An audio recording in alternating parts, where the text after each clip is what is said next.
Bientôt, le 14 juillet 2023, na stade Martyr, Bozangate. Bientôt, le 14 juillet 2023, na stade Martyr, Bozangate. Bientôt, le 14 juillet 2023, na stade Martyr, Bozangate.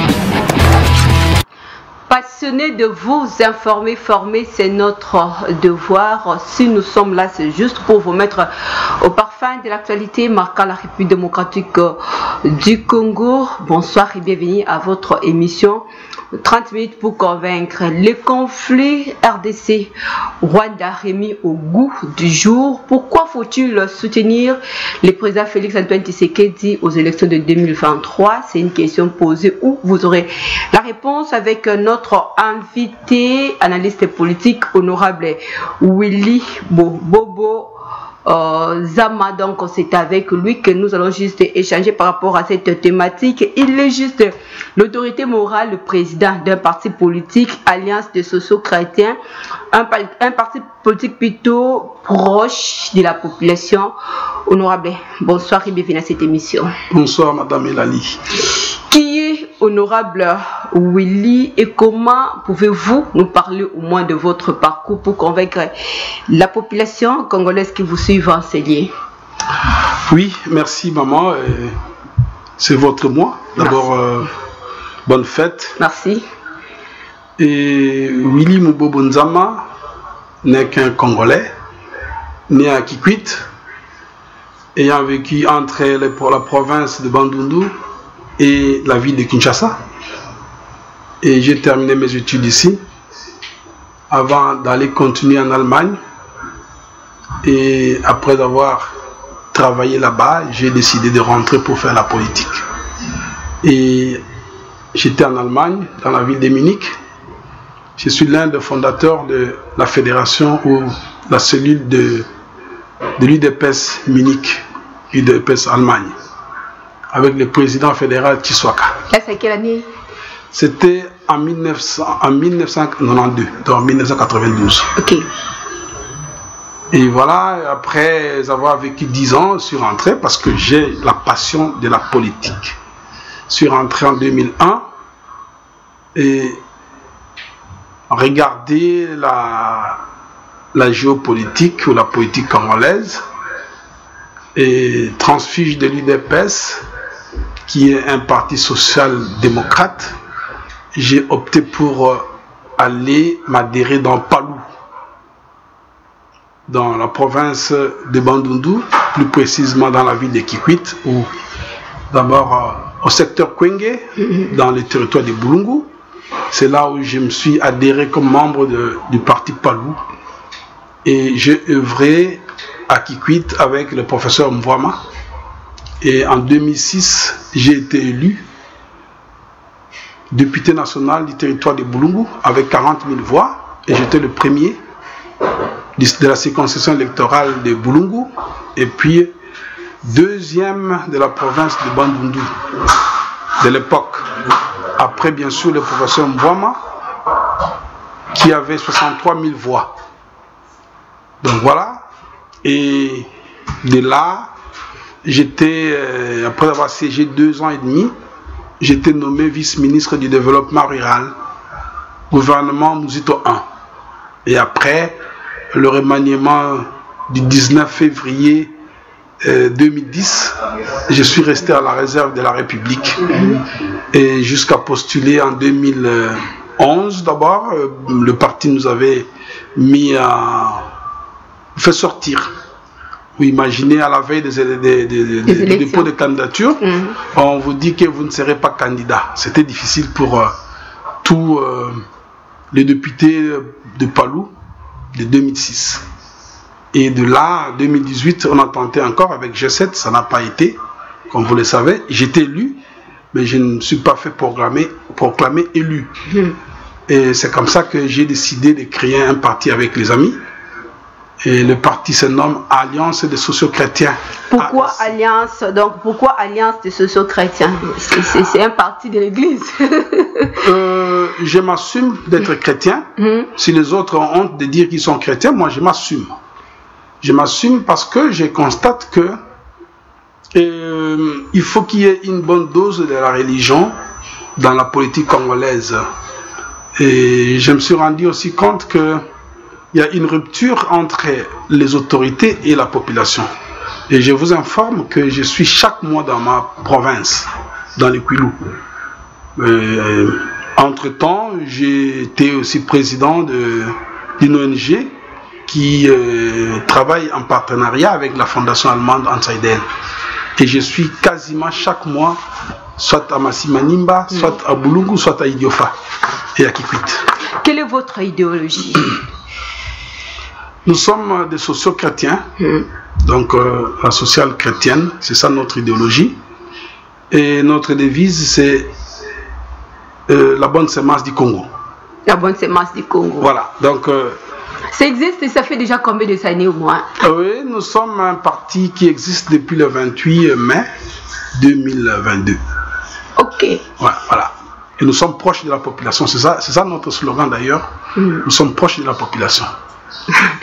Vous êtes moins proche de la population. Partant de votre logo, nous avons l'image des abeilles. Ça symbolise quoi? L'abeille, c'est un être où... c'est comme ça, un insecte, oui, qui est ailé, parmi les insectes ailés, petite d'ailleurs, mais qui est très importante pour l'homme. L'abeille, premièrement, est unie. Les abeilles sont unies.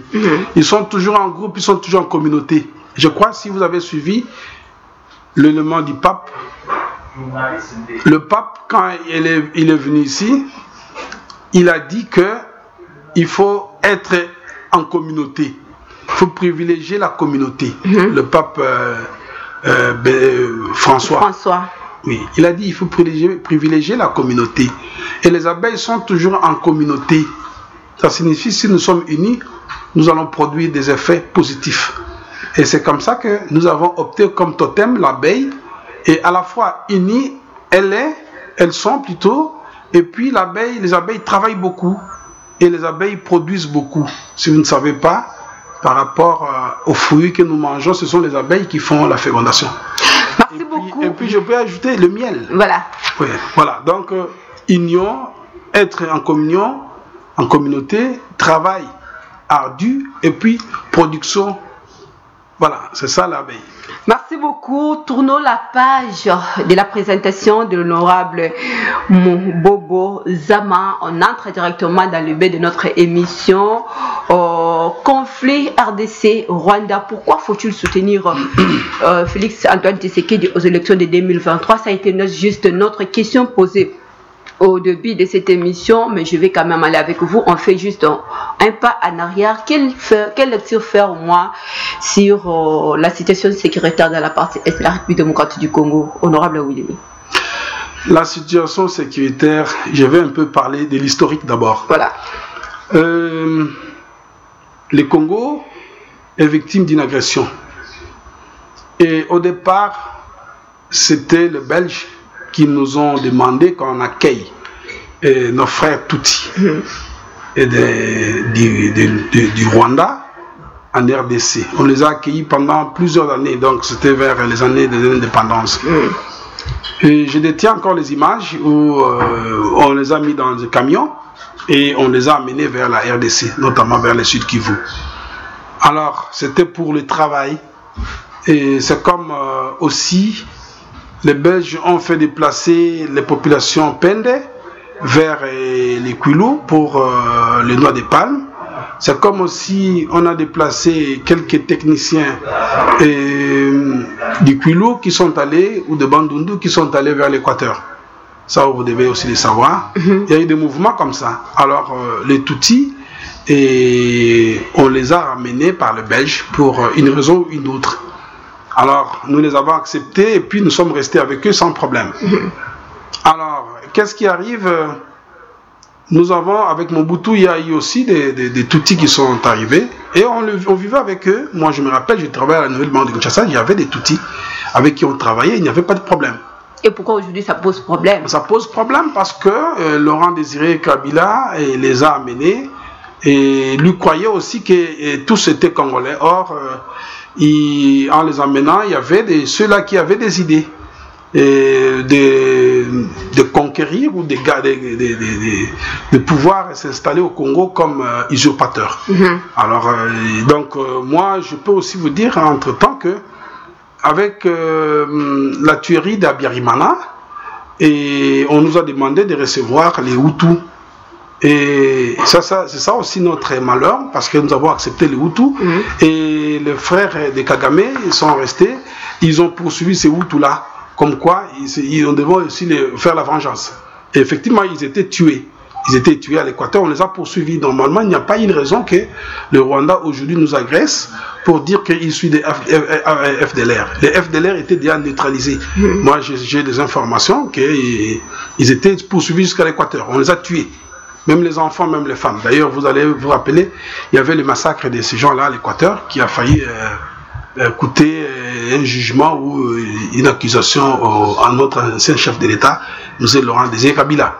Alors lui, il les a amenés, croyant qu'ils devraient rentrer, mais ils sont restés. Et puis, je voulais aussi insister quelque chose. Après avoir que Kagame soit installé au Rwanda, Kagame a demandé qu'il était prêt à aider d'autres frères ou d'autres compatriotes, ou en fait pas d'autres compatriotes, d'autres Rwandais à s'installer au Congo. Pour s'ils veulent avoir le pouvoir au Congo, il a fait ça parce que les sur base des accords ou bien...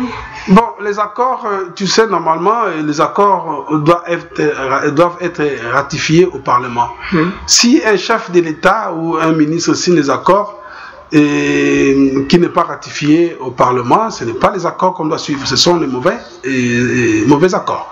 On va y arriver de toute façon parce que l'armée rwandaise est déjà sur le sol congolais apparemment. Il n'y a pas eu au moins de notification au niveau de l'Assemblée nationale. Qui est le vrai ennemi de la République démocratique du Congo?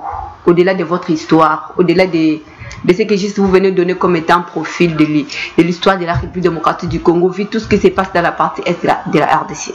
Moi, je pense que le vrai ennemi aujourd'hui, c'est Kagame.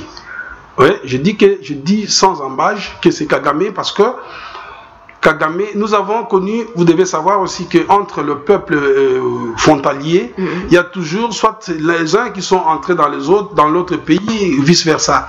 Nous avons les cas de l'Angola. Nous avons reçu des Bazombo ici. Mais les Bazombo ne nous ont jamais posé problème. Les Bazombo sont ici, ils vivent paisiblement, ils font leur commerce. Il y a de ceux-là qui sont même devenus Congolais et puis ils ne posent pas de problème. Ils ne travaillent pas pour l'Angola, ils travaillent pour le Congo. Alors, nous avons aussi des Congolais qui sont en Angola. Et moi, je connais un ami qui est colonel là-bas et avec qui on a grandi à Lemba. Et cet ami est devenu colonel là-bas. Je ne sais pas comment il est arrivé, mais il est devenu colonel. Et pourquoi? Alors, mais il ne peut pas prendre les armes, soit contre le Congo, soit contre l'Angola. Alors, comment Kagame peut utiliser nos frères avec qui nous sommes restés, et Tutsis, pour nous agresser? C'est incompréhensible.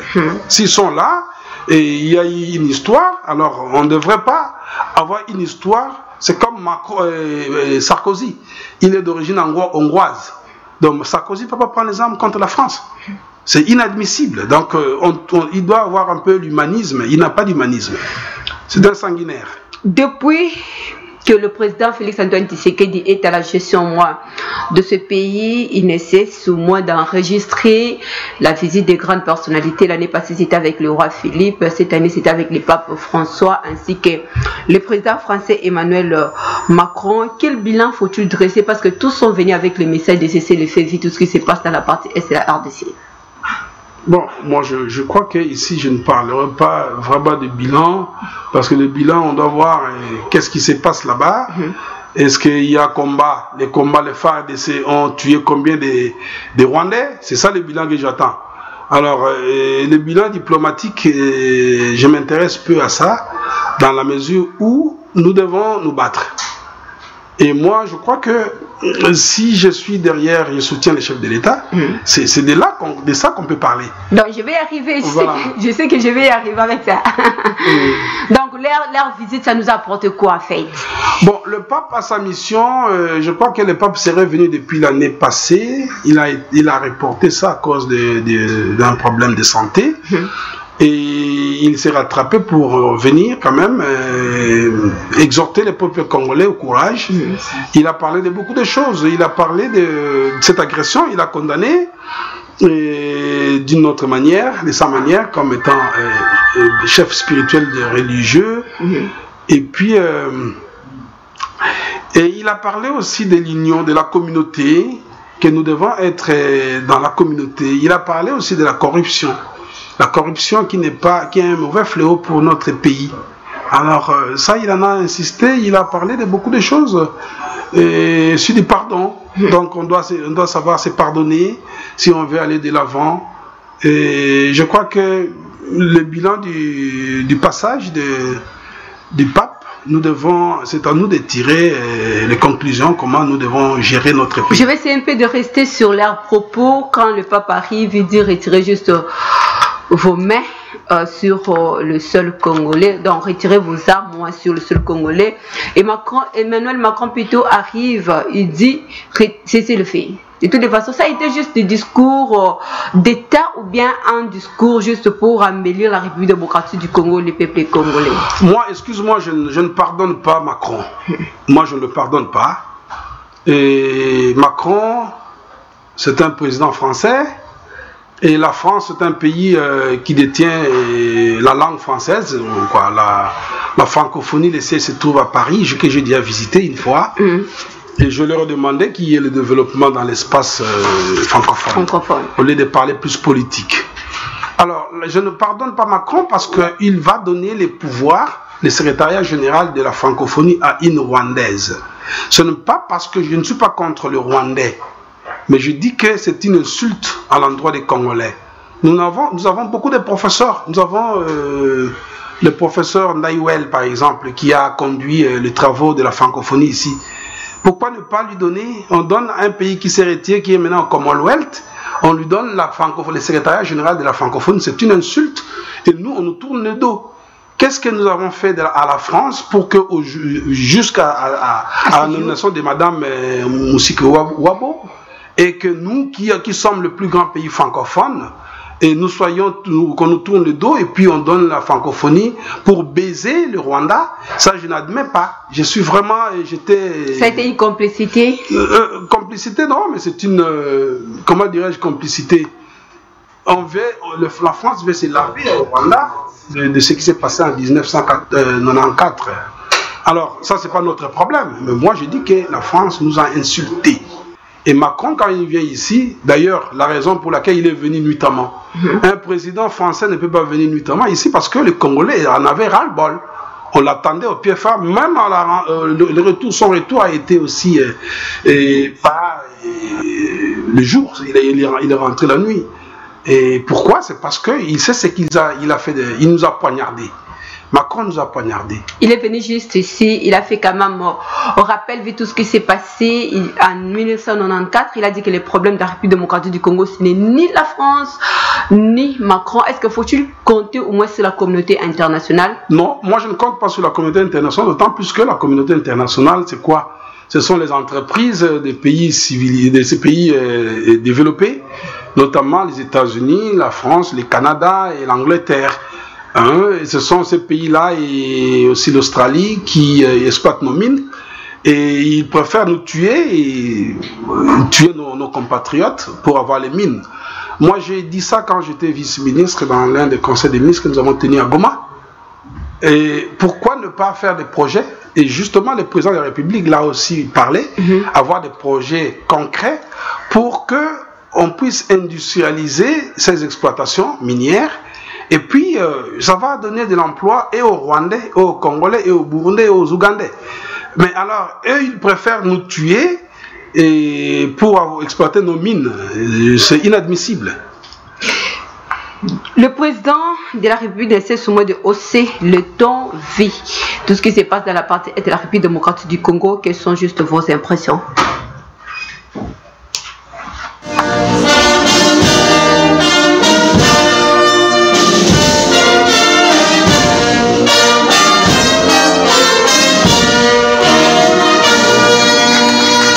Ok.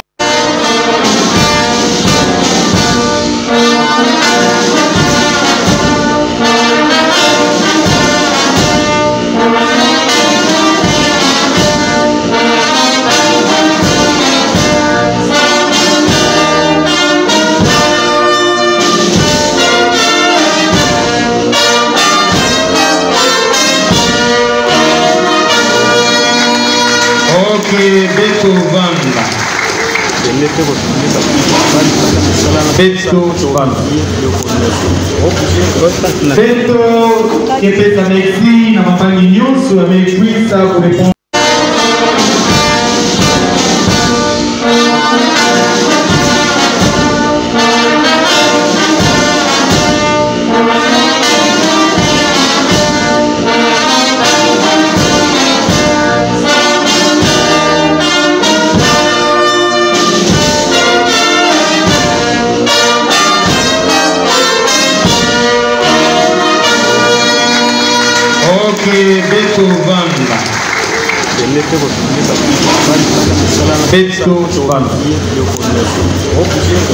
Beto que pesa merci na mapangi nyonso amekwisa kurepondre l'invitation na Beto na alliance sous-chrétienne na soki officiel ya mesalama sambo na yao dikopa ya malafu tapesama na bapeno nyonso mebaki.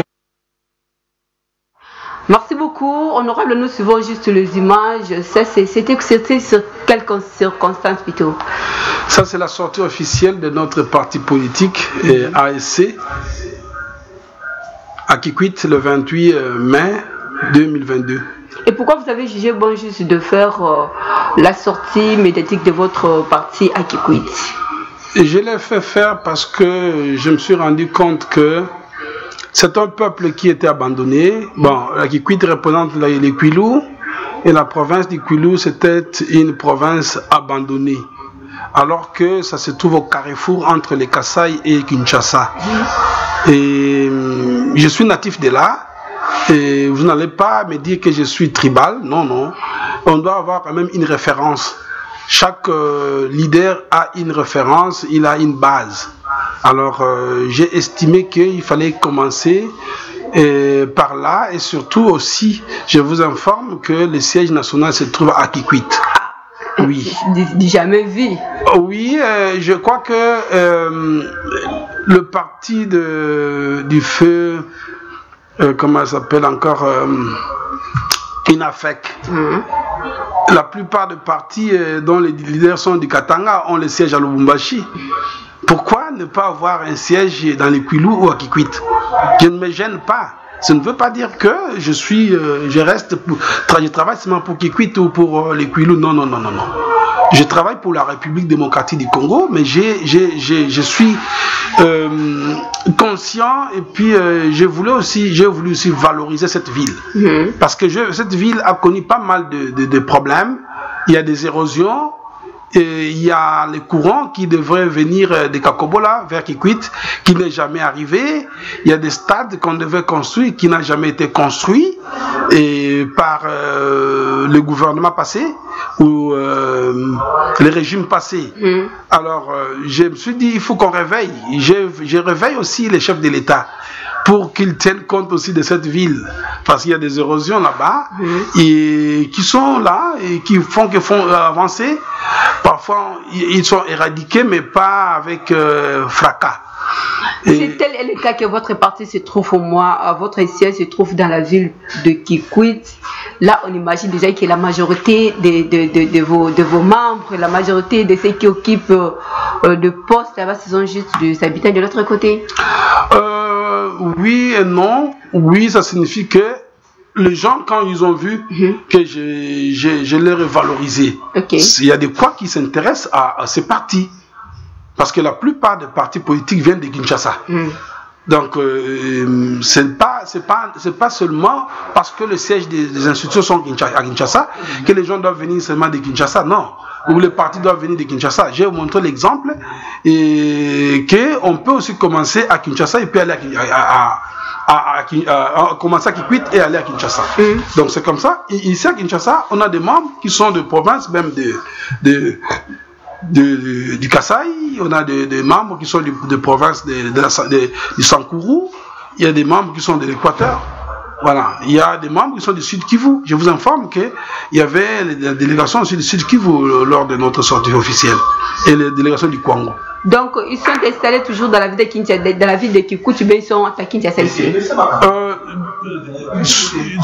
Il y a d'autres qui sont à Kikwit, il y a d'autres qui sont à Kinshasa. Voilà. Merci beaucoup. Au moins, qu'il faut-il espérer avec vous? Parce que là, nous sommes au moins dans une année électorale.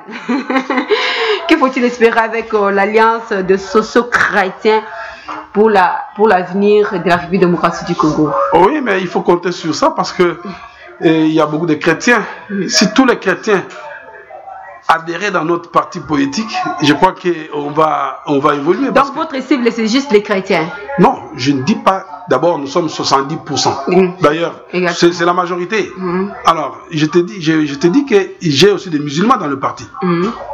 Pas par rapport à leur foi chrétienne ou religieuse, mais c'est par rapport aux objectifs du parti. Voilà. Lorsque vous parlez, moi, des alliances socio-chrétiennes, de toutes les façons, c'est bien d'avoir ces mots, d'avoir ces termes chrétiens. Est-ce que réellement, c'est ce que vous vivez ou bien c'est ce que nous allons juste découvrir avec vous une fois au terrain?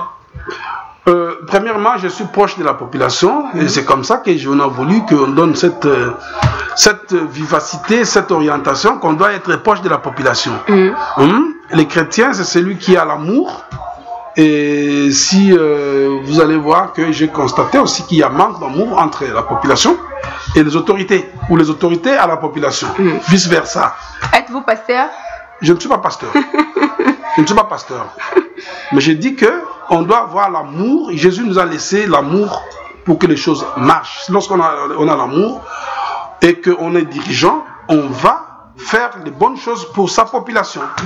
Voilà. Merci beaucoup. On va essayer de tourner la page avec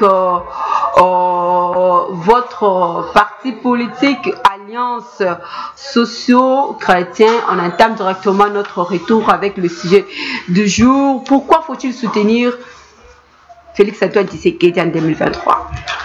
Oui, c'est une belle question. Pourquoi soutenir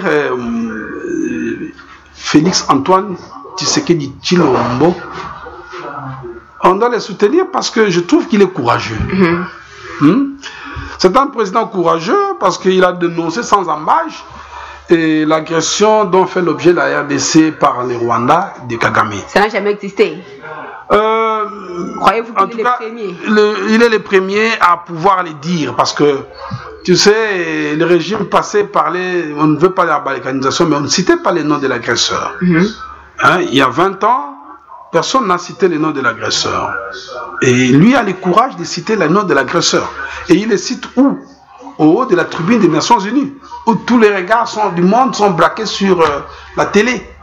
Et il dit que, voilà, mon pays est victime de l'agression rwandaise. Et ça, c'est vraiment très important. Je trouve que c'est un président courageux. Et ce qu'il a commencé à faire, on doit le soutenir pour ça. Au-delà du courage. Deuxièmement, je dirais que c'est un président pour qui on ne doit pas contester la congolité ou la nationalité congolaise.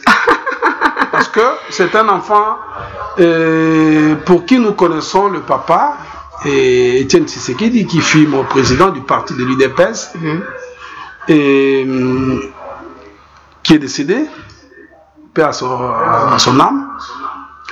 Il est fils de Maman Marthe, qui est vivante. Donc nous connaissons ses parents. Je crois qu'il est le premier président pour qui nous connaissons le parent. Nous avons vécu avec ses parents et nous vivons avec sa maman, mais avec papa, on l'a vécu, on l'a vu. Donc il est incontestablement congolais.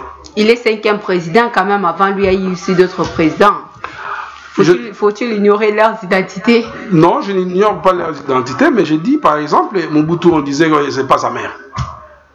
Kasavubu, il est du Congo central, mais personne n'a connu sa mère et son père. Je crois que notre génération, on n'a pas connu le papa de Kasavubu. Mais je ne dis pas qu'il n'est pas congolais, je n'ai pas dit ça. Et qui c'est Mobutu, je disais, Mouzé, quand il venait, on disait on ne le connaît pas.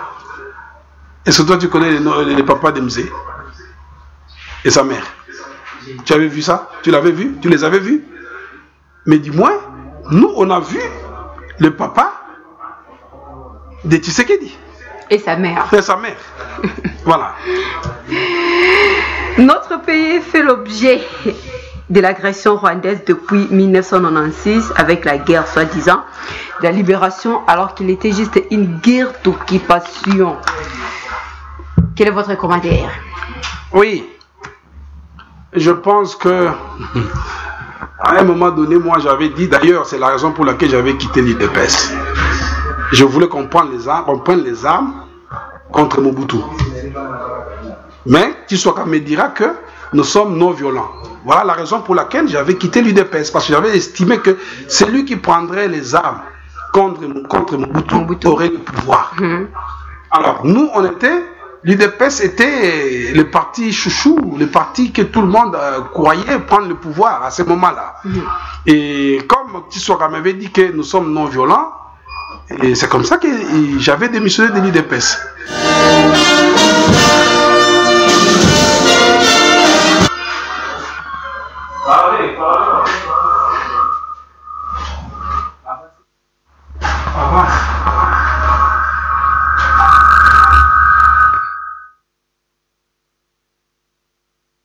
Donc, ma démission de l'UDPS, c'est dû à ça. Et Dieu merci que l'UDPS vient de prendre le pouvoir plusieurs années après. Donc, félicitations à l'UDPS, ceux qui ont tenu. Et c'est comme ça que je vais me joindre à cette lutte-là pour qu'on puisse changer les choses dans notre pays. Alors, s'il faut faire au moins 2 pas en arrière avec les deux autres présidents, l'un a fait au moins 18 ans, l'autre a fait 32 ans, ça fait déjà 50 ans, demi-siècle. Apparemment, il n'y a pas des avancements en République démocratique du Congo. Ouais, des avancées sont lentes ou ne sont pas vraiment à grande échelle. Mobutu a fait 32 ans.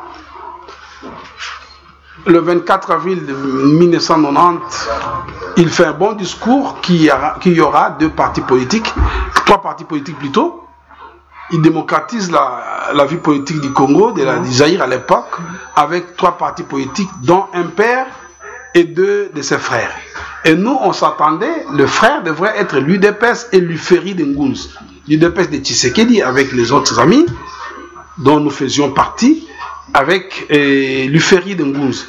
Mais malheureusement, toujours ça, le président peut avoir une bonne idée à l'initiale. Mais au fait, ce sont les collabos qui lui donnent le conseil d'ouvrir à ce que d'ouvrir cette démocratie qui devient libérale où tout le monde pouvait créer son propre parti politique. C'est comme ça que nous sommes avec ces résultats de 700. Si on avait les 3 là, je crois que ça nous aurait donné déjà du tonus. On serait avec 3 groupes et on verrait tous ces partis dans toute la République. Tous ces partis politiques, notamment les impairs. Peut-être que les gens auraient quitté Impair et puis serait dans l'UDPS, il lui fait rire, et puis un père devait avoir peut-être le vieux, et aujourd'hui on pouvait aussi avoir des jeunes. Donc, on nous a fait rater la démocratie, et Mobutu a préféré faire des petits jeux. La démocratie demande la vérité, et la sincérité, et l'honnêteté. Avec Mobutu, ce n'était pas le cas? Non, il donne d'un côté, de l'autre côté, il retire. Avec Joseph Kabila? Avec d'abord Mzee, il commence et puis il interdit le parti politique. Alors, Joseph vient avec 1+4, c'est pas la démocratie ça. Il y avait juste un arrangement à l'amiable avec les amis, tout ça, et ceux qui ont fait la guerre, et lui. Et puis nous avons eu la démocratie en 2000, avec les élections de 2006. C'est d'ailleurs l'une des meilleures élections que nous avons connues. Mais après, en 2011, on commence les nominations. Tu vois qu'on n'a pas, et puis en 2018, on continue avec les nominations des députés d'abord. Et ça ne nous a pas fait progresser. Nous avons régressé de beaucoup d'années d'ailleurs. L'agression rwandaise sur le secrétaire général des Nations Unies déclare que les M23 ont des armes plus sophistiquées que la MONUSCO. Comment avez-vous juste aperçu cette information? Cette information, moi je l'ai appréciée à deux niveaux. D'un côté, il est conscient de ce qui se passe. Donc il dénonce ce qui se passe. C'est à nous maintenant de voir. Est-ce qu'il a dit en ironie ou il a dit pour que les gens puissent savoir qu'il y a la main noire de quelqu'un? Il y a la main noire de... Certainement, c'est ce que nous sommes en train de décrire ici. Il y a la main noire de Kagame. Donc ça signifie que les autres ne veulent pas dire, lui il dit, et il est dit diplomatiquement qu'il y a quelqu'un qui est derrière. Mais moi j'ai toujours dit, c'est un faux fouillant. Lorsqu'on dit, il y a un adage chez nous qui dit, quand tu vois un poussin se gonfler, c'est qu'il y a sa mère derrière ou à l'intérieur. Moi je pense qu'il ne faut pas suivre ça, nous devons plus attaquer. Attaquer cette mère-là. Lorsque nous allons attaquer cette mère, ça se fera savoir que non, ce n'est pas... D'ailleurs, c'est ce qui se passe. Parce qu'on découvre aussi qu'à travers les M23, on voit des gens, des militaires avec les tenues du Rwanda. Donc il y a des Rwandais, des militaires rwandais. Maintenant, là, faut-il continuer avec la MONUSCO ou bien faut-il... Moi, je suis contre la rupture avec la MONUSCO. La MONUSCO a montré ses limites. Elle est là depuis plus de 20 ans. Je crois que la MONUSCO doit partir. Il doit avoir le courage. S'ils ne sont pas dans les commerces de minerais, et je crois qu'ils sont dans les commerces, je confirme qu'ils sont dans les commerces des minéraux. Et quels seraient les risques alors pour la République démocratique du Congo, une fois de mettre la MONUSCO au moins à la porte? Mais quand elle ne fait rien, pourquoi on doit la garder? On tue les gens. Moi j'ai vu j'ai des amis aussi députés, j'ai vu des images où la population conteste. Lorsque la population conteste, ça signifie qu'on ne veut pas de vous, vous devez quitter. Ce n'est pas leur pays. Moi je pense que la MONUSCO doit quitter. Le président de la République a eu quand même le courage de pouvoir dénoncer si haut de la tribune même des Nations Unies par rapport à tout ce qui se passe entre la République démocratique du Congo et le Rwanda. Croyez-vous que cela signifie juste comme un message d'interpellation? Non, mais quand il dit ça, ce n'est pas... Bon, interpellation... Bon, est-ce que ces gens-là sont interpellés? Il a dit oui, pour que tout le monde sache. Maintenant, nous attendons que chaque pays puisse prononcer. Mais ils sont au courant, apparemment, surtout s'il faut se référer aux 9 pays voisins, donc 8, en mettant moins de côté au Rwanda, apparemment, il n'y a pas vraiment de discours, il n'y a pas de message clair par rapport à tout ce qui se passe moins dans notre partie Est. Je n'ai pas compris. Vu tout ce qui se passe moins dans notre partie Est de la République démocratique du Congo, on se réfère avec nos 9 voisins, donc je prends le 8 à l'exception moins du Rwanda. Ne voyez-vous pas que les messages passent? Oui, ils crient, ils ne cessent de crier au-delà même de la tribune, mais apparemment rien ne change. Mais le Rwanda profite des minéraux congolais. Hein? Donc, il écoute, mais ça ne lui dit rien. C'est à nous de faire quelque chose. Je pense que justement c'est le moment où nous devons soutenir les chefs, parce que les chefs dénoncent. Nous avons des problèmes certes, mais il y a moi je connais, il y a un adage qui dit chez nous, quand on t'attaque et si vous avez des problèmes à l'intérieur dans votre maison, commencez par riposter sur l'ennemi. L'adversaire c'est l'étranger, et puis vous allez régler le problème après. Je crois que c'est ce que c'est la raison pour laquelle j'ai dit je soutiens, moi je soutiens, et je demande aux Congolais qu'on soutienne le chef de l'État pour qu'on achève d'abord ce problème de la sécurité. Tu dois savoir que la sécurité, le problème sécuritaire est primordial. Sans la sécurité, il n'y a pas le développement. Donc si nous soutenons et nous chassons l'ennemi dehors, à ce moment-là, on va parler, on va se mettre autour d'une table pour dire, voilà, il y a tel problème, il y a tel autre, il y a les finances, il y a ceci, cela, il y a le social qui ne va pas, et mettons le social, mettons les finances, mettons nos problèmes, et ensemble, on résolve et puis on continue. Là, vous demandez juste à l'opposition si de pouvoir s'unir. Bon, tu sais, en politique, c'est les gens parfois, ils savent. Ils savent que ce que le président fait est bon, mais devant le public ou devant la population, on n'en dit pas. Mais on est conscient parce que j'ai suivi Martin Fayoulou qui a déclaré à peu près que le Rwanda doit quitter. Voilà, ça signifie, c'est le même message que le chef dit. Et comme il ne quitte pas, c'est là où moi je dis, mettons-nous ensemble. Et je suis aussi d'accord pour que l'armée, on puisse recruter les gens et puis qu'on les envoie et se battre. Et il faut leur donner les moyens. Il y a les moyens, il y a l'argent, il y a les motivations pour que les enfants aillent se battre pour la nation, pour notre mère patrie. Nous n'avons qu'une seule. Nous n'avons pas deux mères patries. Vous avez dit dans votre énoncé, si Mobutu pouvait dire non aux Blancs, c'est après plusieurs années au pouvoir. Mais ça a été le contraire, il n'a pas dit, il n'a pas fait. Oui, je soutiens le chef de l'État aussi parce que c'est un président décomplexé. Je dois vous le dire, je disais ça depuis longtemps qu'il y a des pays tels que le Sénégal, il y a le Sénégal, la Côte d'Ivoire qui ont eu des présidents qui ont travaillé à l'Occident, qui ont été à l'Occident. Et nous, si on avait, parmi les premiers présidents d'ailleurs, si on avait des gens qui avaient travaillé à l'Occident, qui connaissaient les Blancs, on ne serait pas dans cette situation. Pourquoi? Moi, j'ai vécu au pays des Blancs. Les Blancs ont un principe. Si tu te caches contre eux et que tu montres un bout de doigt, tu es sous terre, tu sors un bout de doigt, il va tirer ton bout de doigt. Ça, c'est un adage qui m'a été dit par une dame allemande. Il dit, nous les Blancs, tu te caches et tu sors ton petit doigt, on va te tirer à partir de ton petit doigt. Ça signifie quoi? Ça signifie, lorsque tu montres ta nullité, et il profite de ta nullité. Lorsque tu te montres brave, et il se conforme. Donc il ne faut pas avoir des complexes. Tu te rendras compte que les Congolais sont complexés des étrangers. Ce n'est pas normal. Et le président, c'est l'un des premiers présidents décomplexés. Donc celui qui connaît bien le blanc, c'est celui qui a vécu avec le blanc. Moi je connais bien le blanc parce que j'ai vécu longtemps avec le blanc. Et le président de la République a vécu avec des blancs, c'est comme ça, il connaît bien le blanc et il leur dit les choses telles qu'elles sont. Et moi aussi je leur dis les choses telles qu'elles sont. Je suis décomplexé et le président de la République c'est le premier président décomplexé. C'est comme celui qui travaille, qui a vécu avec les Rwandais. Il connaît les habitudes des Rwandais. C'est à lui maintenant de nous dire, voilà, les Rwandais sont comme ça, comment nous devons nous en prendre pour que nous ne soyons pas agressés. Et c'est comme le blanc. Donc ce sont les gens, il y a des blancs qui nous aiment, ça vous devez aussi savoir. Ce ne sont pas nos ennemis tous. Il y a des blancs qui nous aiment, mais nous devons aussi montrer que nous sommes organisés pour qu'eux ne puissent pas nous diviser.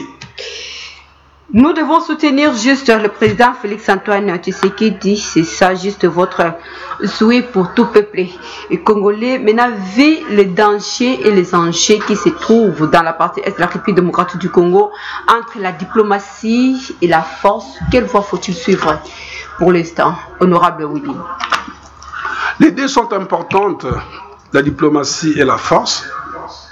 Mais une chose est vraie, la diplomatie avec qui?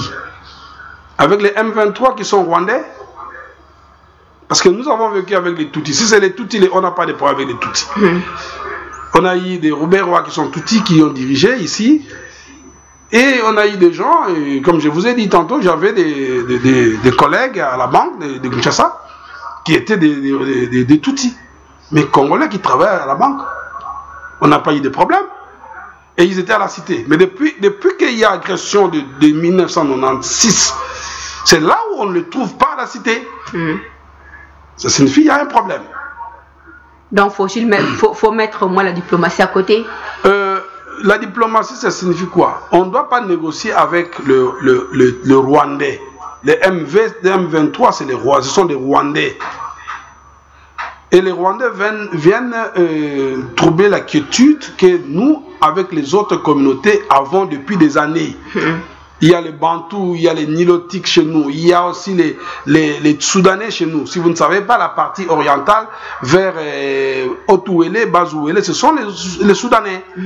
Mais on vit avec eux, ils sont dans le gouvernement, ils sont députés. Mais pourquoi il n'y a pas de problème avec eux? Alors, on n'a pas eu de problème avec les Tutsis. Les Tutsis sont donc, c'est une communauté congolaise que nous avons connue. Et puis vous devez savoir, les problèmes de la nationalité, ce n'est pas à nous aujourd'hui de dire celui-ci n'est pas congolais, celui-là est congolais. Non, on l'a connu, on les a trouvés et ils sont avec nous. Mais on sait quand même qu'il y a tel peuple qui a eu telle origine, tel autre a eu aussi une origine plutôt. Alors, donc je dis que la force vaut mieux que la diplomatie dans le sens où la diplomatie que nous devons faire, c'est que le Rwanda accepte que les M23 sont ses fils et filles et qu'on les retire parce qu'ils tuent nos frères. Et alors, il y a aussi la loi sur la programmation de l'armée. Cette loi, si tu ne sais pas, madame, je te dis que pendant tout ce temps où le président Kabila était au pouvoir, depuis 90 ans, je pourrais dire depuis 90 ans, pas seulement le président Kabila, Joseph, c'est depuis Mouzé, chaque fois qu'il y a la rébellion à l'Est, il y avait une opération qu'on appelait mixage et brassage. Ça signifie on prend l'armée, on accepte d'abord que cette armée se mette en parti politique et que les militaires soient intégrés dans les FARDC. Alors, à chaque fois, on nous infiltrait des Rwandais. Alors, cette opération de mixage a été... Il y a le CNDP qui est venu, il y a le RCD aussi. Pendant le RCD, il y a eu des gens qu'on a fait entrer dans l'armée congolaise. C'était une façon de nous infiltrer pour que nous soyons dirigés par eux. Parce que Kagame l'avait souhaité quand il a pris les armes à Kigali. Alors, donc, ils nous ont dirigés et ils nous ont infiltrés. Et le président Félix est courageux parce qu'il ne veut plus qu'il y ait infiltration des Rwandais dans l'armée congolaise. C'est ça le mal. C'est comme ça que je dis que nous devons les soutenir et aussi les protéger. Sinon, nous allons regretter comme on a regretté Mouzé lorsqu'il a dit que les Rwandais doivent rentrer. C'est comme ça que moi je dis le soutien est important. Nous avons l'expérience de Mouzé. Quand il dit vous rentrez, on le tue. Alors nous ne voulons pas subir ce sort-là, même si on entend qu'il y a des plans pour qu'on le tue, mais je crois que c'est à nous de garder notre président en vie afin que nous résolvions ces problèmes et notre problème après. Nos problèmes, on peut tout, je ne dis pas qu'il laisse les sociales, non. Je dis au même moment que nous devons chasser les Rwandais. Au même moment, il y a des solutions, mais on ne peut pas dire que comme nous sommes en train de palabrer là-bas, nous sommes en train de nous battre avec les Rwandais, et qu'on dit non, il ne m'a pas donné à manger, ici je ne dois pas les soutenir. Non, c'est comme ça que nous devons les soutenir pour que nous ayons plus à manger. L'armée angolaise est sur le sol congolais. Quelles sont vos impressions? Merci madame, je crois que c'était aussi mon souhait. Je l'ai dit que nous avons eu des Angolais ici, les Congolais sont là-bas, et on n'a jamais eu de problème. Normalement, pour moi, entrer dans la communauté économique des pays de l'Est, ça devait nous servir plus des douanes, et non sur la présence des armées étrangères, surtout de ceux de l'Est, qui ne réfléchissent pas comme nous. Mais là, je vais peut-être dire un mot sur nos frères qui meurent du Kivu, du Nord et Sud Kivu. Et nous sommes de cœur avec eux. Et ils ont souffert. C'est le pays qui souffre. Mais je crois qu'ils sont braves. Je les félicite. Ils sont braves parce qu'ils ont gardé intact leur esprit, leur patriotisme et leur esprit d'ensemble avec les restes de la RDC. Donc, d'ailleurs, la mission du Rwanda, c'est ça, que ce peuple-là, c'est de courage pour qu'il soit facilement annexé. Et ça ne marchera pas. Elles sont venues juste sauver tout ce qui se passe dans la partie est de la République démocratique du Congo. Christophe Lutundu l'a dit qu'elles ne sont pas là juste pour attaquer, ou encore pour combattre. Quelles sont vos impressions, réactions par rapport à son discours? Qui c'est? Christophe Lutundu là. Les Angolais? Oui, par rapport à l'armée angolaise, moins. Bon, du moins, et ça aussi, la diplomatie, on doit voir jusqu'où nous irons avec cette option-là. Parce que l'option militaire, on peut toujours la modifier à mi-chemin. Donc, ce n'est pas clos.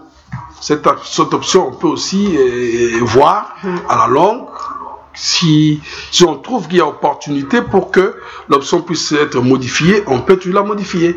Voilà, Lutundu l'a dit par rapport, son excellence Lutundu là, que je connais, que je salue aussi en passant, il me connaît bien, nous avons été à l'Assemblée nationale avec lui, et il fait un bon boulot, je crois que je le félicite, et c'est à nous de voir, par rapport à l'évolution des choses, on peut modifier l'option.